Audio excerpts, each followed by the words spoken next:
Hello everyone, कैसे हो सभी गाइस। आशा करते हैं आप लोग बहुत अच्छे होंगे। सो मेरा नाम है Vijay and I welcome all of you in this amazing learning platform begin to succeed. So students, class 10 का जो ये सीरीज चल रहा है, पहला चैप्टर है आप लोगों का केमिस्ट्री का। एक क्लास हो गया है और उसमें हम लोग बात किए थे कि नॉर्मल एकदम बेसिक फंडामेंटल कुछ कॉन्सेप्ट्स के बारे में, क्या होता है केमिकल रिएक्शन, लाइक क्या क्या ऑब्जर्वेशन होता है ड्यूरिंग केमिकल रिएक्शंस, तो ये सब के बारे में हम लोग बात कर चुके थे। ये जो वीडियो होगा यहाँ पर हम लोग बात करेंगे गाइस केमिकल इक्वेशंस के बारे में, कैसे रिप्रेजेंट करेंगे और क्या होता है स्केलेटल इक्वेशन, क्या होता है balanced equation, mass conservation law and finally हम लोग एक बैलेंस्ड केमिकल इक्वेशन को कैसे परफॉर्म किया जाता है उसके ऊपर चर्चा करेंगे। ठीक है, तो बहुत ध्यान से वीडियो को देखना है और आप लोग पेन और पेपर के साथ बैठा करो गाइस।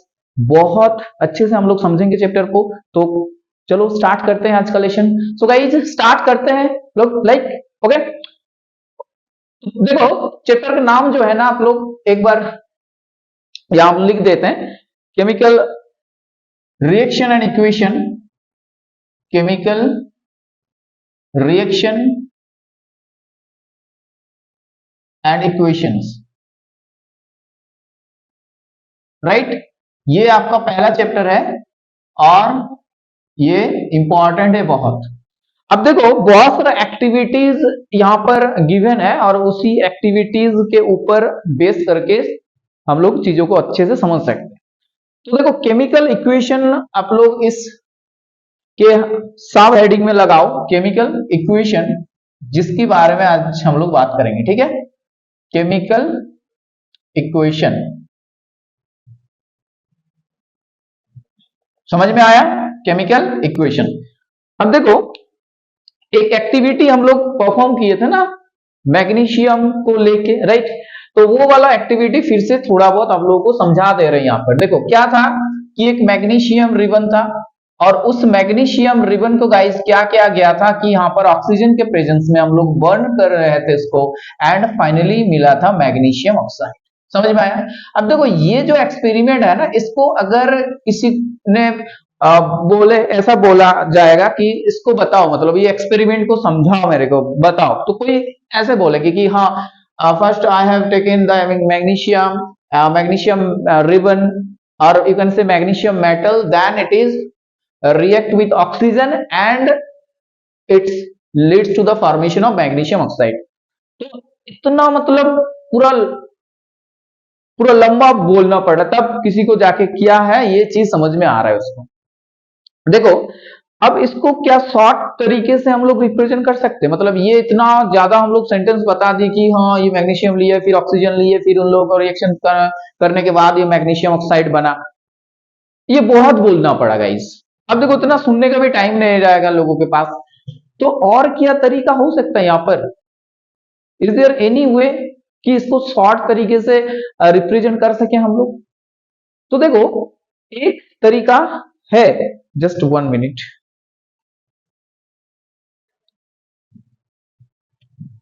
एक तरीका है गाइस कि इसको हम लोग वर्ड में बता दें।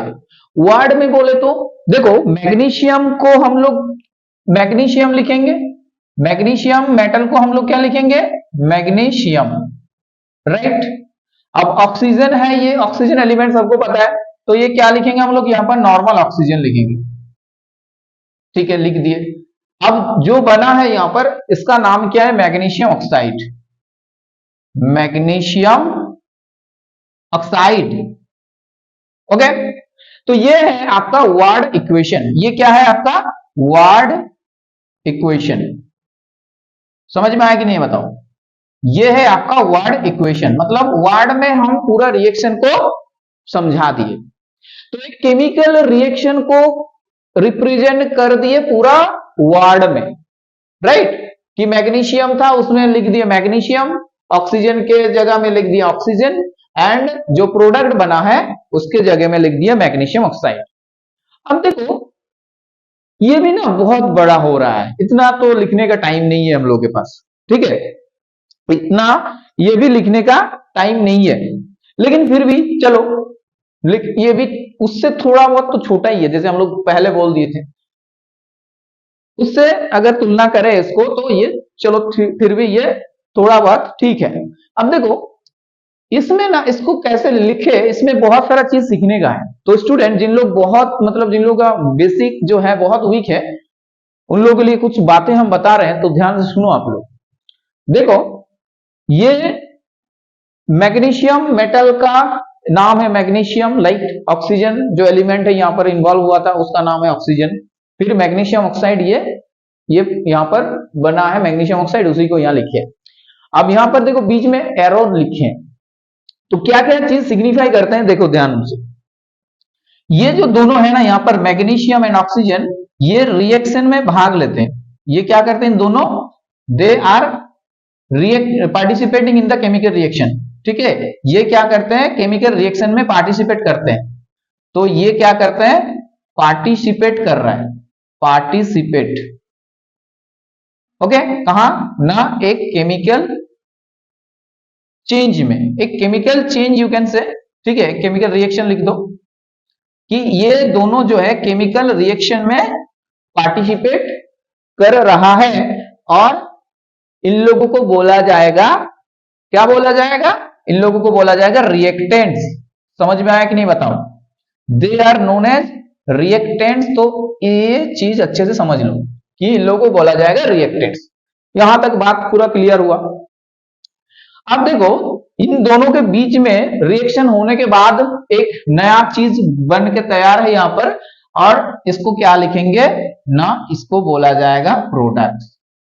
यहां तक किसी भी बच्चे को कोई परेशानी नहीं है कि अब वो समझ में आ जाएंगे उन लोग उसको कि क्या रिएक्टेंट्स होते हैं एंड क्या प्रोडक्ट्स होते हैं। एकदम पूरा बेसिक क्लियर हो गया कॉन्सेप्ट क्लियर हो गया एकदम। ठीक है, और ये सिर्फ ये वाला रिएक्शंस के लिए नहीं है गाइस, ये सबके लिए है। कोई भी रिएक्शंस हो रहा है, कहीं पर भी कोई भी रिएक्शंस हो रहा है, उसमें कुछ रिएक्टेंट इन्वॉल्व होंगे, और उन लोगों के बीच में रिएक्शन होने के बाद कुछ नया चीज बनेंगे, उसको हम लोग क्या बोलेंगे, प्रोडक्ट्स। बस ये बहुत बेसिक फंडा है। ठीक है, अगर इन लोगों को आप ऐसा समझे तो भी समझ सकते हो। मान लो ए प्लस बी रिएक्शन करने के बाद सी दे रहा है, तो ये दोनों जो इन्वॉल्विंग यहाँ पर एटॉम्स, और यू कैन से जो रिएक्टेंट है ये ए और बी है, और उन दोनों के बीच में रिएक्शन होने के बाद ये नया चीज बन रहा है, उसको हम लोग क्या बोलते हैं, प्रोडक्ट बोलते हैं। बताओ यहां तक किसी को कोई दिक्कत नहीं है। अब देखो लिखने का तरीका देखो आप लोग कि ऐसे वर्ड में लिख दिए इन लोगों को इन्वॉल्विंग रिएक्टेंट्स को। अब बीच में देखो प्लस साइन दिया है। ठीक है, बीच में क्या दिया है, एक प्लस साइन। तो दोनों के बीच में ऐसे आप लोग एक से ज्यादा भी हो सकता है ना गाइस। देखो रिएक्टेंट्स जो होता है ना, एक रिएक्शन से भी रिएक्शन हो सकता है, राइट, और रिएक्टेंट्स दो भी हो सकता है, तीन भी हो सकता है, राइट। तो ऐसे डिफरेंट रिएक्टेंट्स पार्टिसिपेट करेंगे, और उसमें क्या होंगे, उन लोगों के बीच में केमिकल रिएक्शंस होंगे, केमिकल चेंजेस होंगे, and its leads to different products. तो जितने भी वहां पर रिएक्टेंट्स पार्टिसिपेट हो रहा है, उन लोगों को इस हिसाब से लिखा जाता है, और बीच में प्लस लिखते हैं। जिन लोगों को नहीं समझ में आया फिर से बता रहे हैं, जैसे तीन चीज यहां पर पार्टिसिपेट कर रहे हैं, मान लो आपके रिएक्शन में ए बी और सी, बोला भाई हम भी हैं, मेरे को भी ले लो। ठीक है, तो सी भी आ गए। अब इन लोगों के बीच में रिएक्शन हुआ, और रिएक्शन होने के बाद बना ऐसे, मान लो डी बना, फिर ई भी बन सकता है ऐसे। समझ में आएगा नहीं, और भी अगर है तो इन लोगों को प्लस साइन से लिखा जाता है, राइट।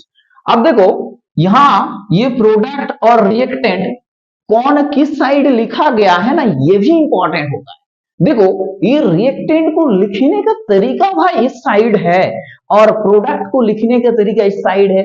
अब आप लोग बताओ कि ये साइड किधर है, इस साइड किधर है। मान लो यहां पर हम एक लंबा सा एक वर्टिकल लाइन ड्रॉ किए, और हम यहां ऐसा करके लिख दिए। अब देखो ये वर्टिकल लाइन से इधर अगर जाएंगे तो कौन सा दिख है भाई, ये है आपका, ये राइट साइड है।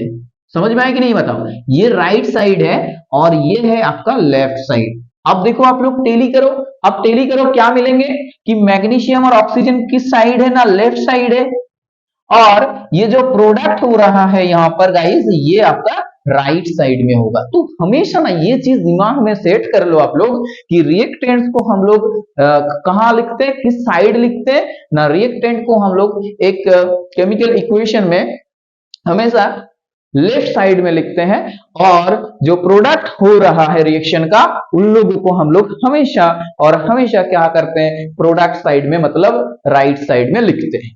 समझ में आया? अब देखो और भी ना, अगर बहुत ध्यान से देखोगे आप लोग तो गाइस यहां पर ना एक एरो है। अब देखो ये जो एरो है ना, ये किस साइड है, towards towards the product side है ना। देखो यहां से स्टार्ट हो रहा है एरो और इस साइड जा रहे हैं, मतलब वन साइडेड जो एरो है वो रिएक्टेंट से प्रोडक्ट की तरफ मूव करके है, राइट। ठीक है, तो ये क्या दर्शा रहा है गाइस, ये दर्शा रहा है कि रिएक्शन हो रहा है और रिएक्शन होने के बाद प्रोडक्ट फॉर्म हो रहा है। तो उस साइड जाओ भाई, उस साइड जाओ, मतलब इस साइड जाने पे रिएक्टेंट्स कन्वर्टेड इनटू प्रोडक्ट। तो यही चीज जो है एरो दर्शा रहा है, राइट। समझ में आएगी नहीं बताओ। और ये अभी कंप्लीट एक आइडिया हो गया आप लोगों के सामने कि एक केमिकल इक्वेशन को कैसे रिप्रेजेंट किया जाता है by means of ward equation. समझ में आया कि नहीं बताओ, क्लियर है? तो रिएक्टेंट समझ में आ गया है क्या होता है रिएक्टेंट्स, एंड प्रोडक्ट्स भी समझ में आ गया है आप लोगों की कि क्या होता है प्रोडक्ट्स एंड कैसे उन लोगों को किस साइड लिखा जाता है। ये लिखा जाता है आपको लेफ्ट साइड में, एंड ये प्रोडक्ट्स को लिखा जाता है राइट साइड में, राइट। देखो इसको बोला जाता है लेफ्ट हैंड साइड एंड इसको बोला जाता है राइट हैंड साइड। समझ में आया, क्लियर हो बात? अब देखो और एक चीज ना अभी भी दिमाग में चल रहा है, आई मीन स्टूडेंट के दिमाग में चल रहा है ये बात कि सर ये क्या और भी छोटा नहीं हो सकता, क्योंकि और भी ना बहुत जल्दी लिखना पड़ता है हम लोगों को, क्या और भी छोटा कर दो अगर पॉसिबल है तो देखो और भी छोटा करने का तरीका है, ठीक है, और भी छोटा करने का तरीका है। तो उसको हम लोग कैसे देखेंगे, देखो वो और भी छोटा है तरीका, ठीक है। तो इसको थोड़ा इरेज कर लेते हैं, उसके बाद आप लोगों को समझा रहे हैं। देखो इसको और भी छोटा फॉर्म में हम लोग लिख सकते हैं। अब पूछो कैसे लिख सकते हैं हम लोग, ठीक है, कैसे लिख सकते हैं ना। देखो ये फॉर्मूला अगर आता है हम लोगों को, ठीक है, अगर फॉर्मूला आता है, जैसे मैग्नीशियम का अगर किसी को एटॉमिक सिंबल पता है, ठीक है, जैसे ऑक्सीजन का किसी को अगर एटॉमिक सिंबल पता है, तो वो क्या कर सकते हैं, इसको और भी बहुत सरल तरीके से, बहुत इजी वे में, बहुत शॉर्टेस्ट फॉर्म में ना इसको आराम से रिप्रेजेंट कर सकता है वो। ठीक है, बस एक ही शर्त है कि उसके पास जो है एक इसका एकदम करेक्ट एटॉमिक सिंबल होना चाहिए, अर्थात केमिकल फार्मूला होना चाहिए। ठीक है, तो केमिकल फार्मूला से हम लोग इसको और भी छोटा कर सकते हैं। ठीक है, क्या लिखेंगे अभी हम, केमिकल फार्मूला लिखेंगे, केमिकल फार्मूला। अगर ये एटॉम है तो उसका एटॉमिक सिंबल लिखेंगे, अगर मॉलिक्यूल है तो उसका मॉलिक्यूलर फार्मूला लिखेंगे। ठीक है, तो ये इक्वेशन, ये जो यहां पर मैग्नीशियम वाला एक्सपेरिमेंट है उसी को हम लोग समझते हैं। देखो तो मैग्नीशियम का जो एटॉमिक सिंबल होता है ना, वो क्या होता है, मैग्नीशियम होता है, राइट, वो मैग्नीशियम होता है। और ऑक्सीजन का जो एटॉमिक सिंबल होता है स्टूडेंट्स, वो होता है आपका O2, राइट। ऐसे करके हम लोग मॉलिक्यूलर ऑक्सीजन लिखते हैं कि नहीं बताओ, ऐसे करके हम लोग मॉलिक्यूलर ऑक्सीजन लिखते हैं कि नहीं लिखते, ऐसे ही लिखते हैं। अब यहां पर क्या होगा, पूरा सही है, पूरा सब चीज एक ही है, बस आप लोग क्या हो रहा है कि वर्ड के बदले में क्या लिख रहे हो, उसको सिंबल में रिप्रेजेंट कर रहे हो। ठीक है, तो मैग्नीशियम के बदले हम लोग क्या लिखेंगे, मैग्नीशियम, और ऑक्सीजन वर्ड में ना लिख के हम लोग ऐसे मॉलिक्यूलर फॉर्म में लिख रहे हैं, केमिकल फार्मूला में लिख रहे हैं, और अभी इसको लिखेंगे ऐसे MgO। तो देखो ये और भी बहुत सरल तरीका हो गया कि नहीं हो गया बताओ, ये भी एकदम बहुत सरल तरीका जो है वो हो गया, एकदम कंसाइज फॉर्म में हम लोग इसको लिख लिए और भी शॉर्टर वे में इसको रिप्रेजेंट कर दिए। ठीक है, तो वर्ड इक्वेशन को हम लोग ऐसे केमिकल इक्वेशन में बदल सकते हैं। समझ में आया कि नहीं बताओ, ये चीज समझ में आया कि नहीं बताओ, क्लियर हुआ? और भी शॉर्टेस्ट एकदम कॉन्साइज हो गया, और भी चीजें ये और भी कॉन्साइज हो गया कि नहीं। तो आप लोगों को ना टारगेट यही होना चाहिए कि कोई भी केमिकल इक्वेशंस को अगर बहुत जल्द जो है जल्दी में लिखना है और शॉर्ट टाइम में लिखना है तो डेफिनेटली फर्स्ट अप्रोच जो होगा ना ये चीज होगा, उसको केमिकल फार्मूला के हिसाब से लिख दो, ठीक है। अब हम लोग एक बात यहां पर मेरा दिमाग में चल रहा है कि देखो इतना कुछ तो सीख लिया हम लोग कैसे एक रिएक्शंस को रिप्रेजेंट करेंगे। तो देखो एक रिएक्शन को रिप्रेजेंट करते हैं हम लोग नॉर्मली क्या, केमिकल इक्वेशन से, and these are the chemical equations. समझ में आया आप लोगों को, different type of chemical equations आया यहाँ पर। अब ये जो केमिकल इक्वेशंस है यहां पर मतलब हर एक केमिकल इक्वेशंस क्या दर्शाता है, एक केमिकल रिएक्शंस दर्शाता है। कहीं पर भी एक केमिकल रिएक्शंस आप लोग लिख रहे हो उसका मतलब है कि केमिकल रिएक्शंस के वजह से ही लिख रहे हो, राइट। केमिकल रिएक्शंस हुआ है तो उसको रिप्रेजेंट करने के लिए हम लोग केमिकल इक्वेशंस का सहारा लेते हैं। समझ में आया कि नहीं बताओ। तो केमिकल इक्वेशंस यहां पर हो गया। अब देखो एक चीज आप लोग दिमाग में अभी सोचो कि ये इक्वेशन में क्या दोनों तरफ एटॉम्स का नंबर सेम है। इन इक्वेशन में अगर देखेंगे कि दोनों तरफ क्या एटॉम्स का नंबर सेम है तो कैलकुलेशन स्टार्ट कर दो आप लोग। देखो कि मैग्नीशियम एटॉम यहां पर एक है और यहां पर अगर देखेंगे तो ऑक्सीजन में मतलब 2 ऑक्सीजन एटॉम रहता है कि नहीं बताओ, ये सर। तो मैग्नीशियम और ऑक्सीजन मिलकर यहां पर 3 हो गया है, ओके। टोटल यहां पर 3 एटॉम्स प्रेजेंट है, बट यहां देखेंगे हम लोग तो 2 एटॉम प्रेजेंट है। जैसे देखो ये जो है एक कंपाउंड है और यहाँ पर 2 एटॉम से मिलके बना है ये मैग्नीशियम और ऑक्सीजन। समझ में आया कि नहीं बताओ। तो यहाँ पर 3 एटॉम है और यहाँ पर 2 एटॉम है, इसका मतलब ये बैलेंस नहीं है। समझ में आया कि नहीं यार, ये क्या है, नॉट बैलेंस्ड है, ये बैलेंस नहीं है। देखो बहुत अच्छे से समझ लो ना, एक बार समझ में आ जाए ना कॉन्सेप्ट तो बाकी आगे में बहुत अच्छे से हम लोग चीजों को डील कर सकते हैं, क्योंकि एग्जांपल से बहुत सारा चीज भी हम लोग करने वाले हैं कि ऐसे बैलेंस करेंगे तब चीजें दिक्कत नहीं होगा, ठीक है। तो मैग्नीशियम दोनों तरफ मतलब सेम है बट ऑक्सीजन का नंबर अलग है, तो ये बैलेंस इक्वेशन नहीं है। तो देखो जब ये इक्वेशन बैलेंस नहीं होते हैं तो क्या कर सकते हैं हम लोग, इन लोगों को क्या बोलते हैं ना, स्केलेटल इक्वेशन बोलते हैं। क्या बोलते हैं guys, skeletal equation. Skeletal equation समझ में आया। फिर किसी बच्चे को कोई दिक्कत है यहां पर, स्केलेटल इक्वेशन समझ में आया, ठीक है।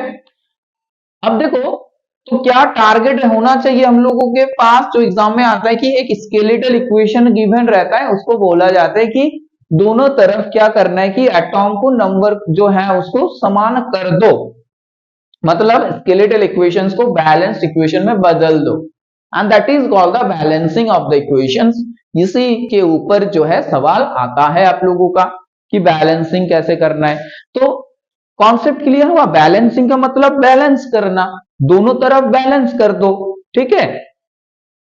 तो बैलेंसिंग हम लोग कैसे करेंगे, देखो तो ये स्केलेटल इक्वेशन हो गया, तो ये बैलेंस नहीं है। अब देखो इसको बैलेंस हम लोग करेंगे थोड़ा देर बाद। पहले तो एक और एक्सपेरिमेंट जो किए थे ना हम लोग जिंक वाला, उसको दिमाग में ले आओ। थोड़ा सोचो, एक बार हम बता दे रहे आप लोगों को जिंक वाला एक्सपेरिमेंट क्या क्या किए थे, राइट। तो जिंक वाला एक्सपेरिमेंट क्या था ना, हम लोग के पास एक कॉनिकल फ्लैक्स थे गाइस, याद आ रहा है हो। तो ये कॉनिकल फ्लैक्स में जो है यहाँ पर थोड़ा बहुत क्या था, HCl था। समझ में आया, HCl था। और ये HCl में हम लोग क्या दिए थे ना, जिंक ग्रेन्यूल्स दिए थे, ओके।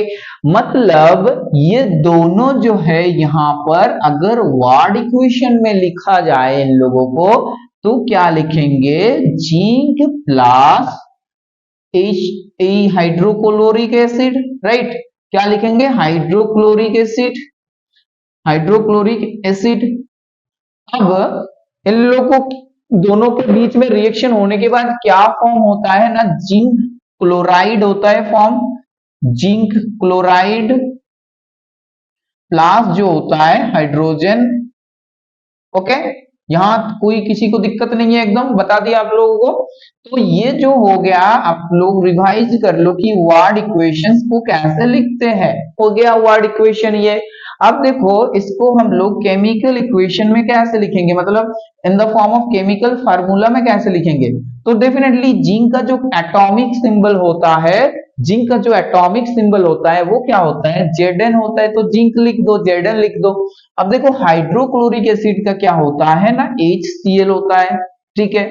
नेक्स्ट क्या करेंगे हम लोग ना, ये जो है जिंक क्लोराइड इसका होता है आपका ZnCl2 और क्या होता है हाइड्रोजन के लिए H2। तो ये इस एक्सपेरिमेंट का आपका केमिकल फार्मूला से हम लोग लिख दिए। और ये भी देख सकते हो आप लोग दोनों तरफ, ये लेफ्ट साइड का जो है ये रिएक्टेंट्स है यहाँ का, क्लियर है। रिएक्टेंट्स के बारे में कोई दिक्कत नहीं है किसी को। यहाँ पर रिएक्टेंट्स अगर पूछा जाएगा तो क्या होगा आंसर आपका, जिंक एंड हाइड्रोक्लोरिक एसिड और HCl। और रिएक्टेंट्स की अगर प्रोडक्ट्स की अगर बात करें हम लोग, तो प्रोडक्ट्स राइट साइड में होंगे और जिंक क्लोराइड और हाइड्रोजन गैस यहाँ पर प्रोडक्ट्स के हिसाब से लिख रहे हैं, राइट। अब देखो यहाँ दोनों तरफ क्या एटॉम अलग अलग है या सेम है, मतलब नंबर जो अगर देखेंगे तो यहाँ देखो जिंक कितना है, एक है, हाइड्रोजन एक है और Cl एक है, तो टोटल मिला के कुल मिला के यहाँ पर 3 आ गया। अब यहाँ देखेंगे तो हम लोग क्या आएंगे, देखो यहाँ एक जिंक है और 2 क्लोरीन है और 2 हाइड्रोजन है, तो कुल मिला के 5 हो रहा है। तो देखो 3 और 5 दोनों अलग नंबर है, तो इसी वजह से जो है यहाँ पर लेफ्ट हैंड साइड में और राइट हैंड साइड में दोनों तरफ क्या है कि अलग अलग नंबर्स ऑफ एटॉम्स प्रेजेंट है, अलग अलग नंबर्स ऑफ जो है एटॉम्स प्रेजेंट है, ठीक है। डिफरेंट एलिमेंट का अलग अलग एटॉम्स प्रेजेंट है, समझ में आया। यहां क्या हो रहा है कि लेफ्ट हैंड साइड में क्या हो रहा है, डिफरेंट नंबर ऑफ एटॉम्स जो है वो प्रेजेंट है, समझ में आया। अब ये भी क्या होगा, ये भी क्या बैलेंस्ड है, नो भाई ये भी बैलेंस नहीं है, ये भी क्या है, नॉट बैलेंस्ड है, ओके, ये भी नॉट बैलेंस्ड है। तो इसको भी क्या बोलेंगे, स्केलेटल, ठीक है, इसको भी बोलेंगे skeletal chemical equation.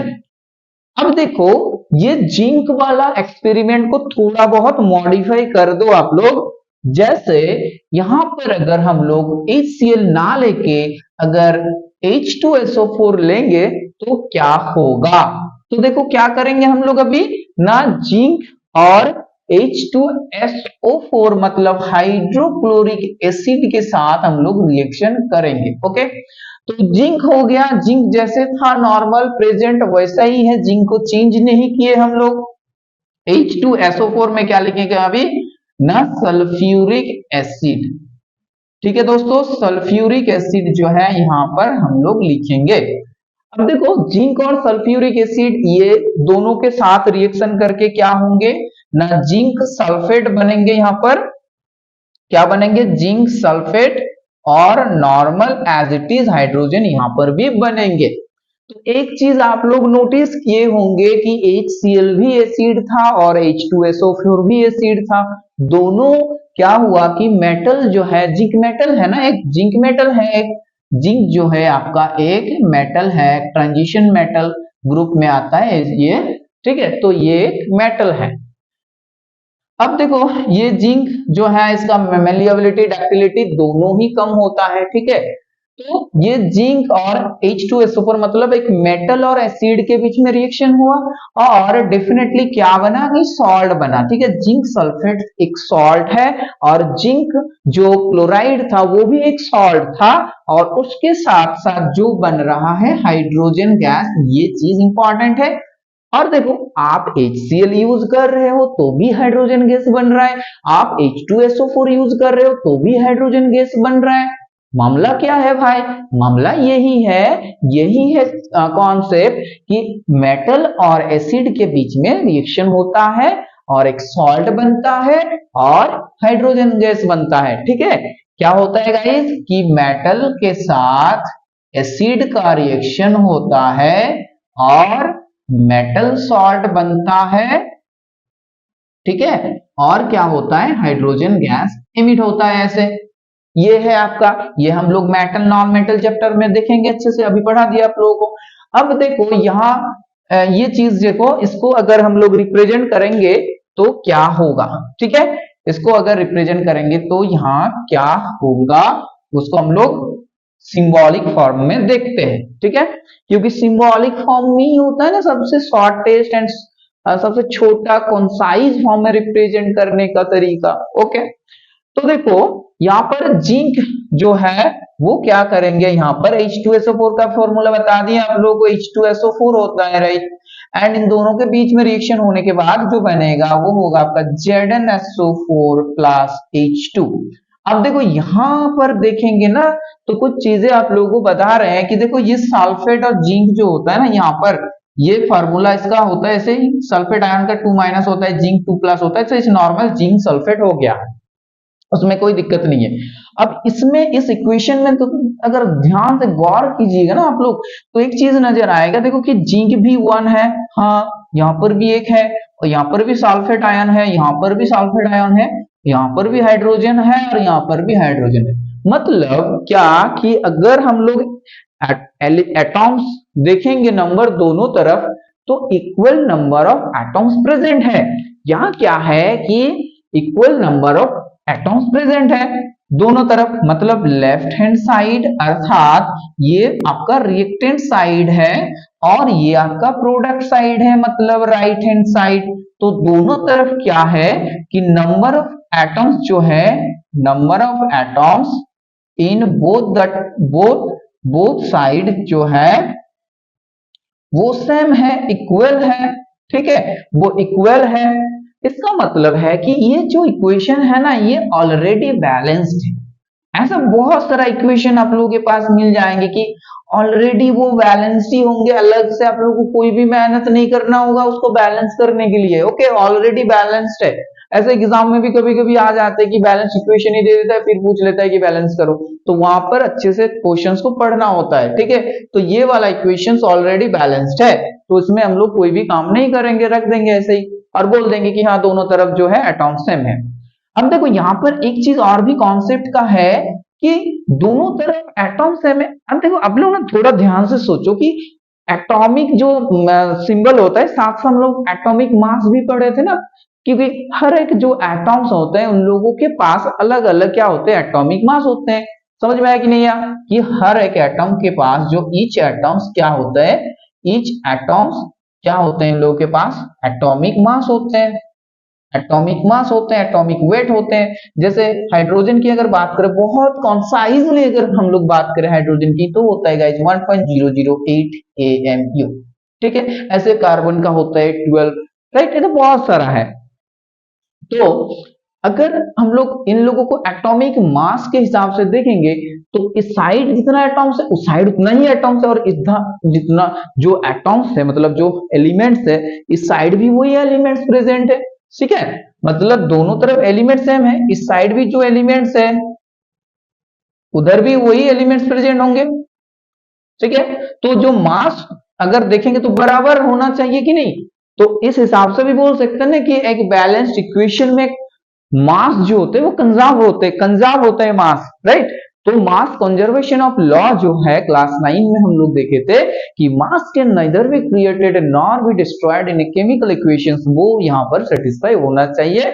And balance जो है उसका ही आधार है, वही टारगेट रहता है कि बैलेंस कर दो मतलब दोनों तरफ मास सेम हो जाएंगे, ठीक है। और नंबर्स इक्वल कर दो चाहे मास इक्वल कर दो, दोनों सेम ही चीज है। बट एग्जाम में हम लोगों को क्या करना चाहिए कि नंबर को इक्वल करना ज्यादा आसान रहते हैं कि नंबर को इक्वल कर देने से मास ऑटोमेटिकली बाय डिफॉल्ट इक्वल ही होंगे। समझ में आया, क्लियर है। तो ये चीज इंपॉर्टेंट होता है। अब देखो हम लोग क्या करेंगे अभी इसको थोड़ा बहुत कैसे आप लोग बैलेंस करोगे उसको थोड़ा स्ट्रक्चर वे में समझ लेते हैं, ठीक है। तो एलिमेंट्स लिखेंगे, उसके बाद हम लोग क्या लिखेंगे, number of atoms in the left hand side and उसके बाद राइट हैंड साइड। तो देखो उसको कैसे लिखेंगे हम लोग ना, देखो एलिमेंट्स जो प्रेजेंट होता है आप लोगों को पता है elements is pure substance that can not be divided further by physical and physical methods, right. छोटा नहीं कर सकते हम लोग उसको, और छोटा करेंगे तो वही चीज आएंगे रिपीटेडली। तो एलिमेंट्स होगा यहां पर एंड नंबर ऑफ एटॉम्स, ठीक है, number of atoms in left hand side, और यहां पर लिखेंगे number of atoms in right hand side. तो एलिमेंट्स क्या क्या है, एलिमेंट्स क्या क्या है यहां पर, न जिंक है,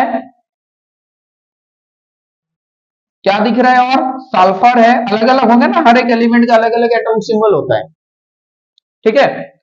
ऑक्सीजन के लिए O होगा, और हाइड्रोजन के लिए क्या होंगे, हाइड्रोजन के लिए आपका H होगा। अब देखो जिंक का नंबर कितना है इधर, ना जिंक का नंबर है 1, सल्फर कितना है, ना सल्फर है सर 1, ऑक्सीजन कितना है, ना ऑक्सीजन है 4, और हाइड्रोजन कितना है यहां पर 2। अब कुल मिलाकर कितना हो गया, 1 2 2 4 और 4 8, कुल मिला के आपका 8 एटॉम हो गया इधर। नाउ इस साइड देखो, यहां पर number of atoms, sulphur zinc कितना है 1 है, सल्फर कितना है 1 है, ऑक्सीजन कितना है 4 है, हाइड्रोजन कितना है 2 है, कुल मिलाकर कितना हो गया 8। तो 8 और 8 दोनों बराबर होंगे, ठीक है, 8 और 8 दोनों बराबर हो गया, मतलब ये इक्वेशन जो है बैलेंस्ड, राइट। ये इक्वेशन जो है ये आपका बैलेंस्ड इक्वेशन है। अब देखो कुछ बैलेंसिंग करेंगे हम लोग नेक्स्ट वीडियो में, बहुत सारा सवाल जो है बैलेंसिंग के ऊपर रखेंगे, ठीक है। जैसे स्टीम के ऊपर, आयरन के ऊपर स्टीम पास करवाओ तो क्या होगा, और उस इक्वेशन का बैलेंसिंग फॉर्म लिखते हैं। जैसे हाइड्रोकार्बन मीथेन को अगर हम लोग ऑक्सीजन के प्रेजेंस में बर्न करेंगे तो जो इक्वेशन बनेगा वहां पर उसको बैलेंस करो। लाइक FeSO4 को अगर हीट करेंगे तो जो जो प्रोडक्ट बनता है उसको बैलेंस करो। लाइक एक मेटल कार्बोनेट है तो उसको हीट करेंगे तो उन इक्वेशन में क्या क्या चीज बनेंगे बैलेंस करो। लाइक नाइट्रेट को हीट करेंगे तो क्या क्या चीज बनेंगे बैलेंस करना होगा। तो ये जब केमिकल रिएक्शंस का टाइप पढ़ेंगे ना हम लोग तभी भी ये चीजों को देख सकते हैं। बट एक नेक्स्ट वीडियो जो इसका होगा वहां पर हम लोग पूरा मतलब बहुत सारा सवाल करेंगे on the basis of how to balance the chemical equation, how to balance the skeletal equation, right. समझ में आया। तो गाइस रखते हैं आज यहीं पर। I hope